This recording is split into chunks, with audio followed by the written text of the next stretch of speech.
Hello, my name is Larry and welcome to the 956 studio. We appreciate you stopping in today and checking out the video. We're building a little old bitty cedar planter box today. It's going to be 17 inches by 14 inches overall. I'll also post some links down in the description on the sizes of material that we're going to be using. And if you find this video helpful, we ask that you hit the thumbs up and like and subscribe to get this video out there so other people can see it. And maybe it'll get more views and help us overall.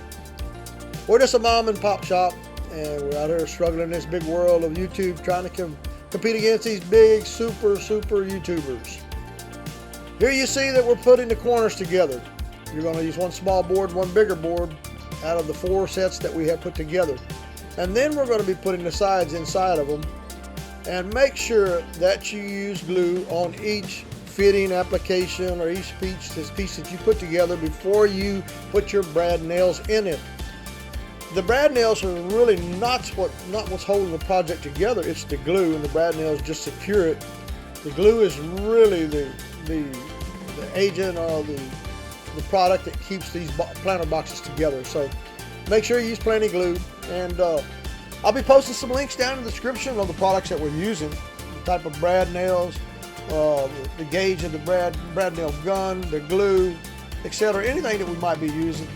All these links will be down in the description. So if you're wanting to purchase those, we ask that you go down there and hit the more button. It'll open it up and you'll be able to find these products. And I must say, it's we have to tell you this, a disclaimer, that we do get a small percentage of maybe 1, 2, 3% of something if it sells through this video through Amazon. So we have disclosed that disclaimer.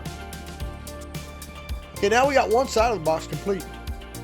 We're going to work on the other 2 sides and the 3 sides now, and then we'll start putting those together. Don't let building this box be intimidating, because it's really not. You're working with fenced cedar plaques, and those things are really pretty soft wood. They're very light, easy to sand, easy to work with. However, they're not as strong as any hard oak or oak wood or any kind of hardwood, but they get the job done.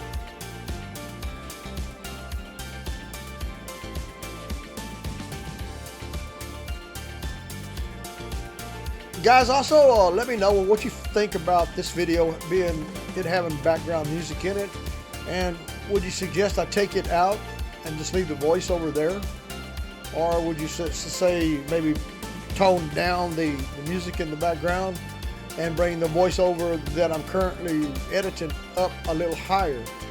Your opinion counts, and it does matter. So we ask that you rate the video according to what you see, and post your comments as to what you think I should change to make it a better channel for you.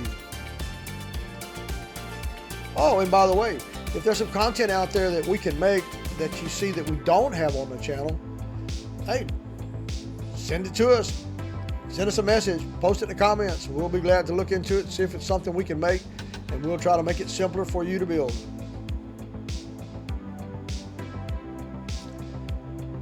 This side here I decided to put a clamp on because I noticed that it was a little offset, so the clamp actually pulled it together, made it a little easier to put together, and the glue made the glue set in place a lot better.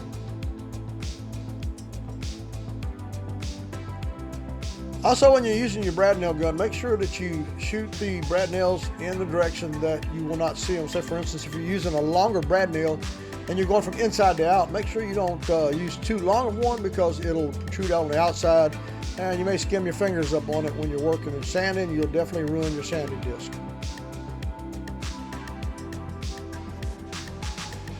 I kind of had a boo-boo here. I should have had the camera set up higher, but my camera tripod was only so tall. Maybe somebody out there in the Amazon world is going to see that, and maybe they'll just have the courtesy to say, hey, look, we got a better tripod for you to use. Let's send it to you and make me a video. And we can do that. No problem, folks. Again, working on the bottom. We're putting the pieces, just tacking them to the bottom. Now, you can go in there and take a 1x1 fern strip and nail that on the inside of the box, say 5/8 inch up, and then go ahead and put your boards from the inside down, and that'll give it way more added support for the soil or whatever you're going to set on the inside. We just nailed them to the bottom of it, which It does not seem to be a problem for us on the other boxes that we built. And you may also keep in mind that you're going to have to drill some holes in the bottom of this box to let the water drain out of it if you're putting real soil, mulch, or any kind of compost material in it, so that it will drain out. Normally I will put 12 to 15 holes in there, say 3/8 of an inch, or maybe somewhere around that.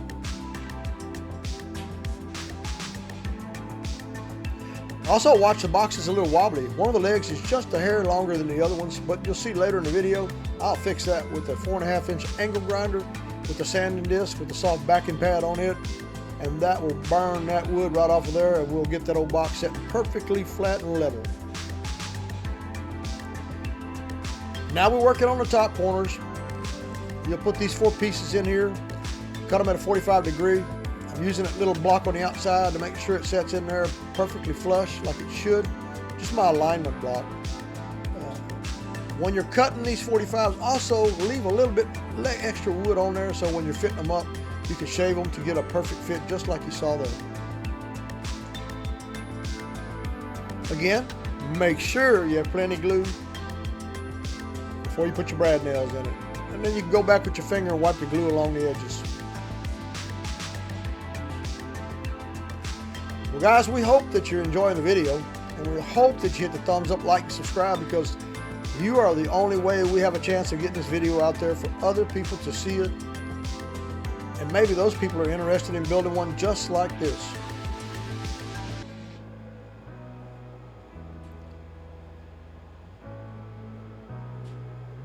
If you're looking for any of these tools, stuff that we're using to build it, again, go down to the description, hit the more button, it'll open up, and you'll see links to the products that we are showing you that we're using here currently.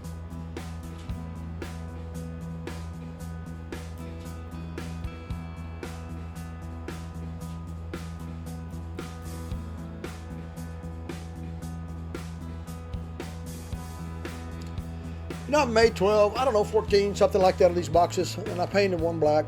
I painted a couple of white, a couple red, and it just seemed like the black and the white ones are the ones that go the fastest. But I've had a couple of ladies like the neutral color, the plain. But we are going to take the CNC wood router, and we're going to put 4 little boards around the edges to cover the center of these up. Faith, hope, love, and God. And we can put anything else on there that you might want. Now, you see, I'm using Tight Bond glue. Folks, that is probably one of the best glues out there on the market. Now, we did pick this up at the Home Depot, and it wasn't quite that expensive.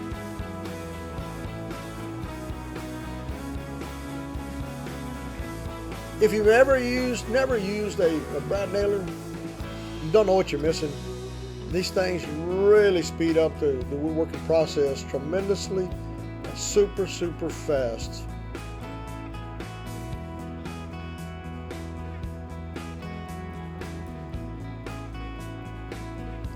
Be sure to check out my other videos. I've got a couple other videos out there of the same box but a little bit smaller with all the dimensions.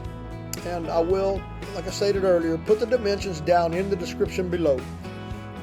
You can do one of these boxes here with less than 4 of these cedar pickets that are 6 feet long. And I believe they have them rated at 5/8 inch thick. And 5.5 inches wide. Let your imagination run wild when it comes to woodworking with these cedar picket slabs. They're really pretty cool.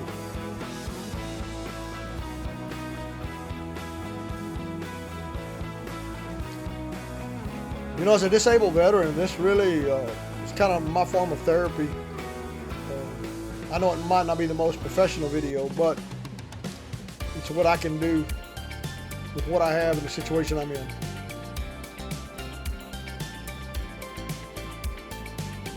Still a little wobbly, but we're going to fix that.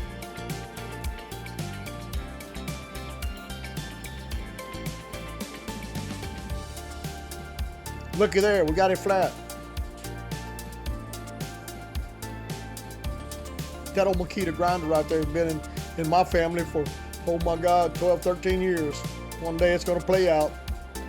We'll never get another one just like that one that lasts that long for sure.